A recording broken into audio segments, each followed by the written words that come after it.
All right. This is part two of the anomalies at the temples of Peru. Now, the first part was about the knobs. The second part will be about the masonry details and some more information a little bit later in this video. So let's start with the site of Sacsayhuaman. Here, the question that I ask is why, look at the image on the right, why all the stones have different depth? Why? Why is that? How is it possible? And also, this little detail here in the second image from the left with the snake, remember that texture.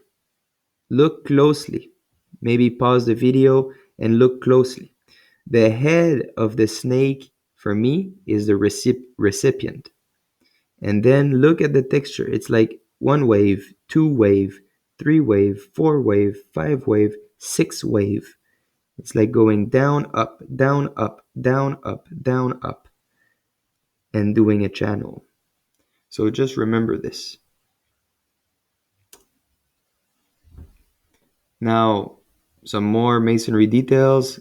The image on the left, we see different depth of each stones. Why is that the case? This is at the site of Ollantaytambo. The middle image with the arrows, this is pointing the little knobs because this is a major question that I still have in my head. And then the image on the right, I'm still at the site of Ollantaytambo, but this is a area where not many people will visit because it's not far, but you need to walk to the left after you finish visiting the main site. And there's lots of people that just go to the exit thinking that there's not much more to visit at this site. But here on the image on the right, you see every stones has a different depth and different shape. But the facade is all perfect, and that's all they cared about. They cared about the facade, but what was in the back, they didn't care much. So look at the joints. It's perfect until whoop, suddenly it becomes a V, and it just they didn't mind much. I would say, I don't know, maybe 6 inch deep. It's perfect, and then they didn't care much. So why each stone has a different depth? Now we are at different sites in Peru. A site called Chinchero. Here we see myself on the left in a natural stone cutting, stone shaping. I still don't know how to call this. Then the image in the middle, natural stone shaping, and the image on the right, masonry that we can see inside because it's open. So we can maybe answer some questions that we have for the universe. Now we're back in Cusco. Let's start from the image on the left. This image from this stones reminds me of someone working with concrete with a trowel. When you work with concrete and you push up the concrete with a trowel, but then maybe you worked the mason maybe worked with another kind of substance, maybe geopolymer, and he tried to make the shape of the stone because maybe the recipe was too liquid, I don't know, and eventually it solidified and he didn't have time to remove the lines, so we can still see some, I would say, handiwork. Then the middle image, it's the image in the joints, but look how perfect the left and the right side are, and how perfect, like how equals they are. So that to me looks like a V-shaped trowel that someone could pass after the stones are put together, and he will pass with a little V-shaped trowel to make the bubble effect that we see on many masonry here in Peru. And then the image on the right, it's a beautiful image showing the masonry, a corner masonry with tons of knobs on the right. This is a question that I still have, but from my 21-day experiment with geopolymer, that you can watch the video, that's another video that I've made a 21-day geopolymer experimentation when I was living in my Airbnb. And when I was doing a sandstone, weathered sandstone recipe, after many days, there was a reaction taking place inside the stones, and the lime powder, I think, mixed with the exothermic reaction, was producing a kind of white substance coming out of the stone, similar to this, but not exactly like this. So let's watch the video to get a closer look of those little dots, and you can tell me what you think in the comment section.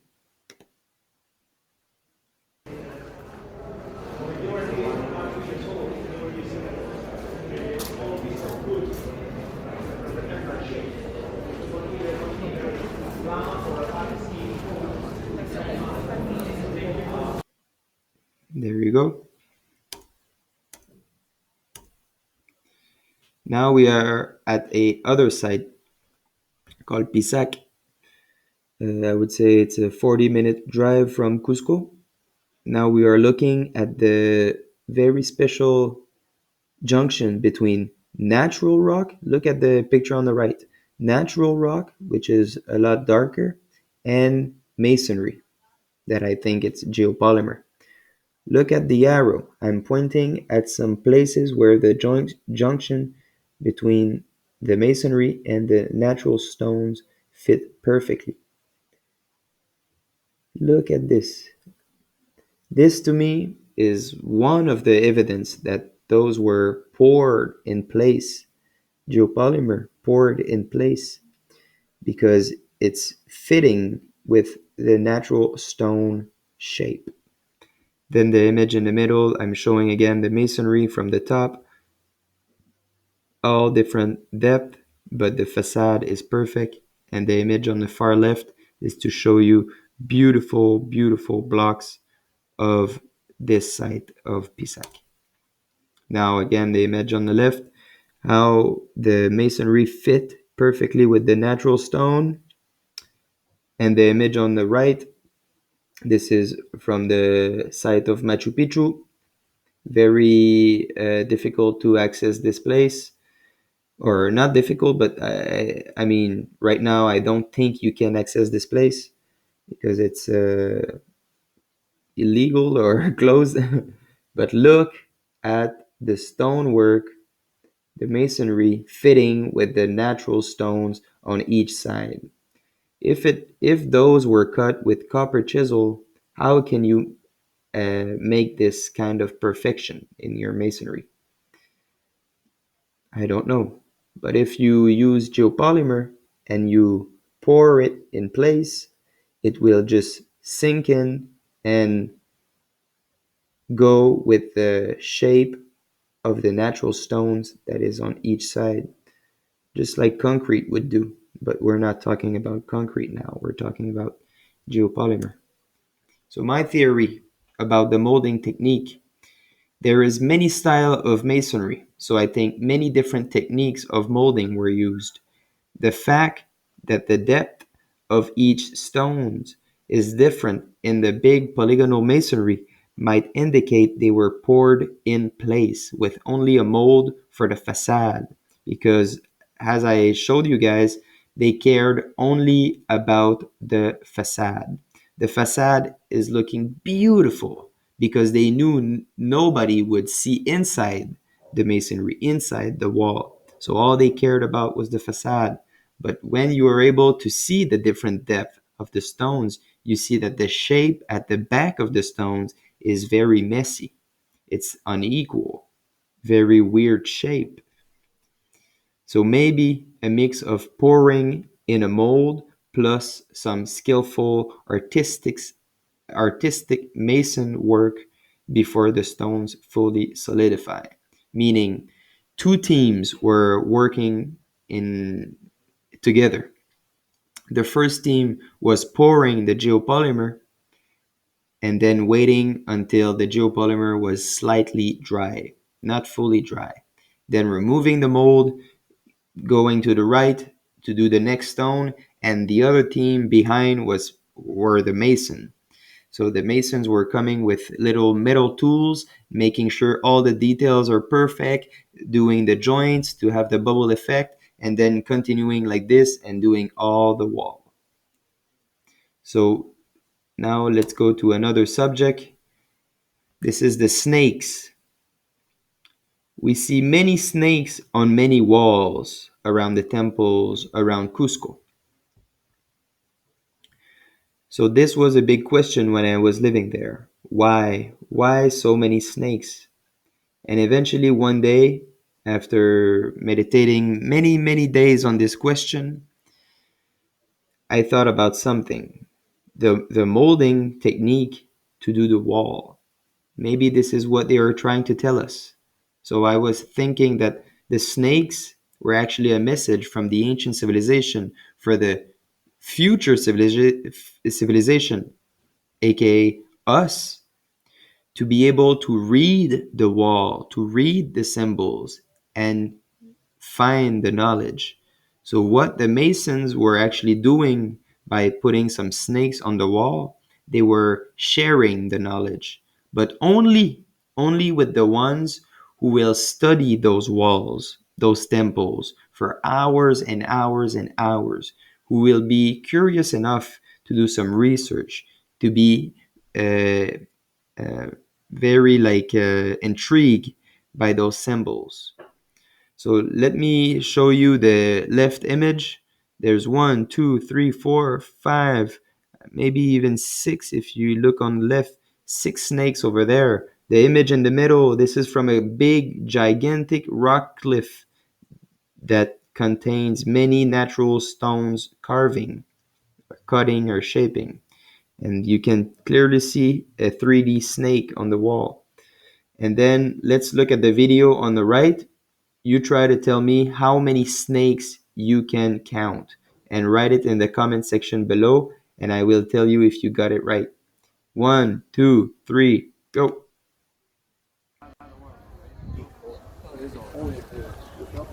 Yeah, that's right. Look, this is for example, I like those painting also because it's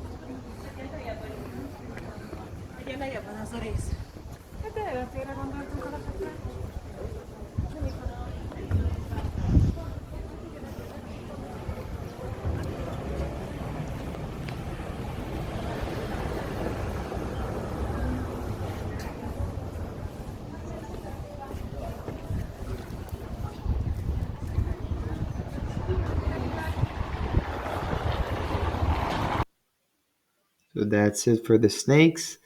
There's another section. This is another place in Cusco. Look at the image on the left. You see two snakes. You see longer snakes. And then again, this image, but from a close up angle of this huge 3D snake that was on a natural rock. This natural rock, this I call it the huge cliff rock. It's not even a actual temples or ancient sites. It's not even on the map. I was living on this road called Avenida Circunvalación, which is up the mountain in the back of Cusco, close to the site of Kenco. And one day I just went there to look at the view and just meditate and relax. And eventually I saw something on the rock. And you will see a little bit later in probably the other part of this presentation where I explain my theory on how they carved the natural stones. And it was at this site, at this huge cliff rock, that I found my first evidence. So my theory for the snake symbols on the walls. The ancient masons, builders, architects are giving us some clues on how to build the walls. Maybe about the recipe, maybe about the molding techniques, maybe about a type of material, a liquid. I think it is about the molding. They are telling us to use a material that is flexible, that is bendable, and that can take many shapes so we can reuse it many, many times in order to make all those unique stones. Because When I share my theory with many peoples about the masonry of the ancient temples being geopolymer, being artificial stones, not being natural stones, the first thing most of them says is that's impossible because they would have need to make a million different molds. And I agree if you think that way. But we need to think with higher knowledge, not to think with modern human skills. We need to think outside the box and put ourselves in their shoes. So that's what I did for many days, meditating on the subject. And eventually, after doing some research about other subject, I figure out that Peru is one of the largest producer of copper metal. So I think what they are telling us is the molding were actually done using copper sheets. Stay with me. If you use copper sheets are bendable, flexible. You can make a shape of a snake and you would only need, I don't know, maybe 30 sheets, 10 long sheets, 10 medium sheets, and 10 small sheets of 5 millimeters thick. And I don't know how high you make the sheets, but the point is you make the molds with the metal sheets and you can reuse them over and over and over again to make a million different shape. You will never have one stone that is the same shape using those metal sheets because those metal sheets acts exactly as a snake. It's bendable, flexible. I can do some round shapes. So I think this was one of the message of the ancient masons, ancient builders, ancient architects of why they've put snakes on those walls. They were telling us, guys, if you want to make the same masonry as us, you need to use a flexible material to do the molding. So guys, thank you so much for listening to this video. This was part two. I'm going to make other parts for this presentation with more knowledge and more of my theory, so make sure to watch the other video. Thank you for watching. Muchísimas gracias y hablamos pronto.